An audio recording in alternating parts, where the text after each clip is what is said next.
Hello दोस्तों, यहाँ पे हम 12th क्लास के लिए हिंदी का मोस्ट इंपोर्टेंट ऑब्जेक्टिव क्वेश्चन लेकर के आ चुके हैं। एक लेख और एक पत्र से, ठीक है, एक लेख और एक पत्र से जितने ऑब्जेक्टिव बनते हैं टोटल लेकर के आ चुके हैं। अगर आप पढ़ाई करते हैं तो बिल्कुल 20 क्वेश्चन लेकर आएगा, 20 का राइट आंसर जवाब दीजिए तो समझेंगे बिल्कुल आप पढ़ाई कर रहे हैं। ठीक है, 12th क्लास के लिए चाहे साइंस हो, आर्ट्स हो, कॉमर्स हो, तीनों के लिए एक ही रहता है। तो आप लोग कोशिश कीजिए पूरा का पूरा राइट आंसर देने का, कि यही सवाल एग्जाम में पूछे जाएंगे। सवाल है कि भगत सिंह को अंग्रेजों ने कौन सी सजा दी थी? आजीवन कारावास, काली पानी का, या देश निकाल का, या फांसी का? तो भगत सिंह को जो सजा मिला गया था वो फांसी का। आप लोग कमेंट बॉक्स में फटाफट से आंसर देते जाएंगे और मिलाते जाएंगे। ठीक है, भगत सिंह कैसे परिवार से थे? किसान से थे, व्यापारी से थे, श्रमिक से थे, या शिक्षक से संबंधित थे? तो भगत सिंह जो थे, भगत सिंह के परिवार किससे संबंधित थे? किसान से संबंधित थे। अपना अपना आंसर मिलाते जाएंगे फटाफट से। विद्यार्थी सभा की ओर से विद्यार्थी सभा कहाँ बनाया जा रहा था? सवाल है तीसरा कि विद्यार्थी सभा की ओर से विद्यार्थी सभा कहाँ बनाया है ना मनाया जा रहा था? पटियाला में, अमृतसर में, लुधियाना में, या लाहौर में? तो ये मनाया जा रहा था पाठशाला है ना विद्यार्थियों के द्वारा लाहौर में मनाया जा रहा था। ठीक है, ऑप्शन नंबर डी मिला लेंगे अपना फटाफट से। सवाल नंबर 4 है कि मार्क्स जैसे व्यक्ति की ऐतिहासिक घटना की उपज थे। सवाल है कि मार्क्स जैसे व्यक्ति की ऐतिहासिक घटना की उपज थे। औद्योगिक क्रांति, फ्रांसीसी क्रांति, अमेरिकी स्वतंत्रता संग्राम, या बोल्शेविक क्रांति? क्या होगा यहाँ पे आंसर? फटाक से आप लोग बताएंगे। तो ये जो था मार्क्स जैसे व्यक्ति के ऐतिहासिक घटना की उपज थे, ये औद्योगिक क्रांति, ऑप्शन ए। सवाल नंबर 5 है, इसका पास हाँ टोटल हम आंसर भी देंगे, क्वेश्चन भी देंगे, सब है। भगत सिंह किस राजनीतिक धारा से प्रभावित थे? भगत सिंह किस राजनीतिक धारा से प्रभावित थे? मार्क्सवाद, समाजवाद, गांधीवाद, या मानवतावाद? है ना, मानवतावाद। तो बिल्कुल यहाँ पे बता सकते हैं। तो भगत सिंह जो थे किस राजनीति से? तो ये मार्क्सवाद से प्रभावित थे। ठीक है, ऑप्शन नंबर ए। सवाल नंबर 6 हमारे पास कि भगत सिंह का पत्र किससे संबंधित है? भगत सिंह का पत्र किससे संबंधित है? चंद्रशेखर आजाद से, सुखदेव बोस से, सुखदेव से, या राजगुरु से? तो इसकी राइट आंसर की बात करें हम तो भगत सिंह का पत्र किससे संबंधित है? ये सुखदेव से संबंधित है। ऑप्शन यहाँ पे सी होगा। अपना अपना मिलाते जाएंगे फटाफट से। और सवाल देखेंगे 7 नंबर है कि भगत सिंह के अनुसार साम्यवाद के जन्म का वास्तविक कारण क्या था? भगत सिंह के अनुसार साम्यवाद के जन्म का वास्तविक कारण क्या था? फ्रांस की क्रांति, बोल्शेविक क्रांति, अमेरिकी क्रांति, या औद्योगिक क्रांति? तो इसका जो मूल कारण था भगत सिंह के साम्यवाद का जो जनक का वास्तविक कारण था, यह था औद्योगिक क्रांति, ऑप्शन डी। चलिए यहाँ पे घा लिख दिए, कोई बात नहीं। भगत सिंह किस साहित्य को महत्वपूर्ण मानते थे? संस्कृत साहित्य को, उर्दू साहित्य को, अंग्रेजी साहित्य को, या रूसी साहित्य को? भगत सिंह किस साहित्य को सबसे महत्वपूर्ण माना करते थे? तो भगत सिंह जो माना करते थे ना, वो रूसी साहित्य को माना करते थे। ठीक है, सबसे महत्वपूर्ण माना करते थे। सवाल नंबर अगला हमारे पास 9 है, देखेंगे इसका राइट आंसर क्या होगा। सवाल है कि एक लेख और एक पत्र किसकी रचना? अरे वाह, एक लेख और एक किसकी रचना? तो बिल्कुल हमें बताने की जरूरत नहीं है, भगत सिंह के द्वारा है। ऑप्शन ए बिल्कुल करेक्ट आंसर। सवाल नंबर अगला, भगत सिंह का जन्म कब हुआ था? ये सवाल पूछा हुआ है, कई इसमें सवाल पूछे हैं, क्योंकि क्रांतिकारी से संबंधित क्वेश्चन तो एग्जाम में पक्का बनते ही है। भगत सिंह का जन्म कब हुआ था? ये आप लोग को फटाफट से बताना है। तो भगत सिंह का जो जन्म हुआ था 28 सितंबर 1907 ईस्वी को हुआ था ना। 28 सितंबर 1907 ईस्वी को हुआ था।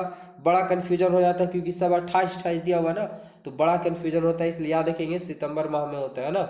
चलिए सवाल नंबर अगला है कि भगत सिंह का शहादत किस दिन हुआ था? भगत सिंह का शहादत किस दिन हुआ था? ठीक है, विदा किस दिन उनको किया गया था? कौन सा आंसर हो जाएगा इसका?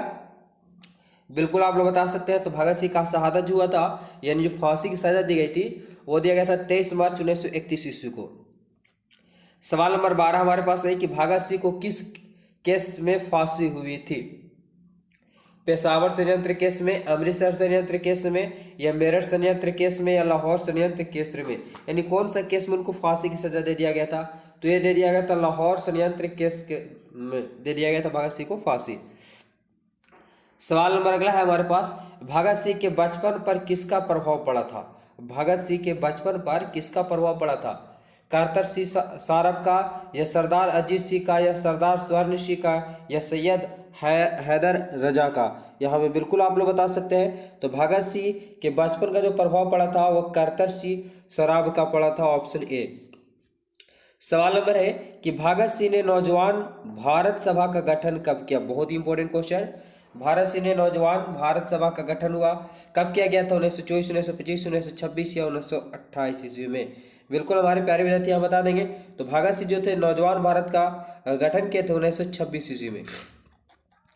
सवाल नंबर 15 है, बस 5 क्वेश्चन और बचा हुआ क्योंकि इस चैप्टर से जितनी इंपॉर्टेंट बनते हैं टोटल क्वेश्चन के लेकर के आ चुके हैं। विचार बदलने के बाद सुखदेव किसका समर्थन कर रहे थे? विचार बदलने के बाद सुखदेव किसका समर्थन कर रहे थे? तो ये कर रहे थे फांसी का या आत्महत्या का, आतंकवाद का या विरोध का? तो ये विरोध का कर रहे थे। ठीक है, ऑप्शन नंबर डी हो जाएगा बिल्कुल। सवाल नंबर 16 है कि भगत सिंह और उनके साथियों ने कहाँ बम फेंका था? बहुत इंपॉर्टेंट क्वेश्चन। भगत सिंह और उनके साथियों ने कहाँ बम फेंका था?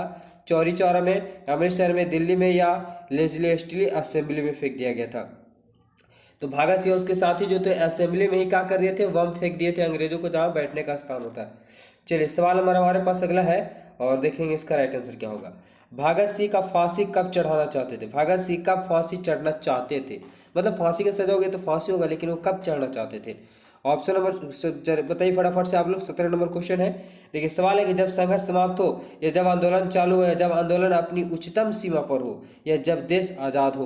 तो ये जब चाहते थे कि जब देश में खूब दंगा फसाद हो, मतलब खूब जोर से आंदोलन हो रहा, उसी वक्त हमें फांसी देना चाहिए, ताकि उससे क्या हो, जनता में एक आक्रोश भर जाए अंग्रेजों के प्रति और आंदोलन बहुत उग्र हो जाए, जो अंग्रेजों को मार के भगा दिया जाए। सवाल अगला कि विद्यार्थियों को किससे भाग लेने से रोका जा रहा था? विद्यार्थियों को किससे भाग लेने से किसमें भाग लेने से रोका जा रहा था? खेलकूद, राजनीति, नृत्य या है ना घुड़दौड़ी? जरा बताएं फटाफट से। बहुत अच्छा। तो विद्यार्थियों को जो है ना राजनीतिक में जाने से रोका जा रहा था। ठीक है, ऑप्शन नंबर बी यहाँ पे। और सवाल नंबर अगला है 19 नंबर सवाल। देखिए क्या बोला है कि किसने कहा था कि परिस्थिति के अनुसार हमारे विचार में भी परिवर्तन होते हैं? ठीक है, किसने कहा था कि परिस्थिति के अनुसार हमारे विचार में भी परिवर्तन हुआ है? भगत सिंह, सुखदेव, क्रांतिकारियों ने, उपरोक्त में से कोई नहीं।